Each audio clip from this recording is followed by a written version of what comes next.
want to thank the Vietnamese Canadian Federation and of course Dong Vuong Tran, who's a good friend from Saskatoon, and I know he's done great work organizing many of you around the country and of course in Saskatoon. And thank you to all the organizers and community leaders who are here and have worked so hard to preserve this history and pass it on to the next generation. Parliament designated April 30th as Journey to Freedom Day to recognize the experiences of Vietnamese refugees who fled after the fall of Saigon in 1975. And it's a day to remember profound suffering, but also extraordinary resilience.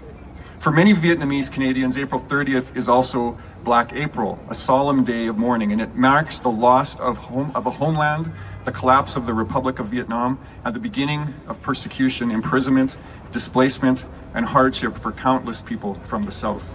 Today we remember those forced from their homes, those who lived under fear and uncertainty. And we also remember the Vietnamese boat people, the hundreds of thousands who fled by sea in search of freedom. Their journey was dangerous beyond imagination. We honor their memory and we honor the courage of families who left everything behind for the hope of freedom. And Canada's response remains one of the defining humanitarian chapters in our history. Under Prime Minister Joe Clark, Canada welcomed more than 60,000 Vietnamese refugees. In Saskatchewan and across Canada, Vietnamese Canadians have enriched our country economically, culturally, and civically. And I can speak to this personally. I worked at a company in Saskatoon, a manufacturing company called Flexicoil, and we had a very large factory, but we had a significant number of Vietnamese people that worked there. And in fact, they generally worked together in a work cell, and there were several of them. And I can tell you that the most productive and best work in our factory came from those Vietnamese work cells, and we appreciated and loved the Vietnamese people that worked for us in our company. It was awesome.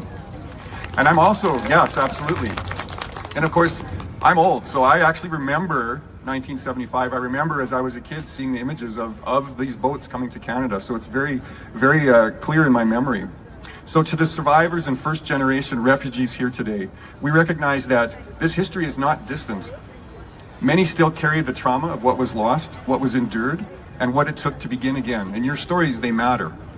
They are part of Canada's story, and they must be preserved so future generations understand both the cost of tyranny and the value of freedom.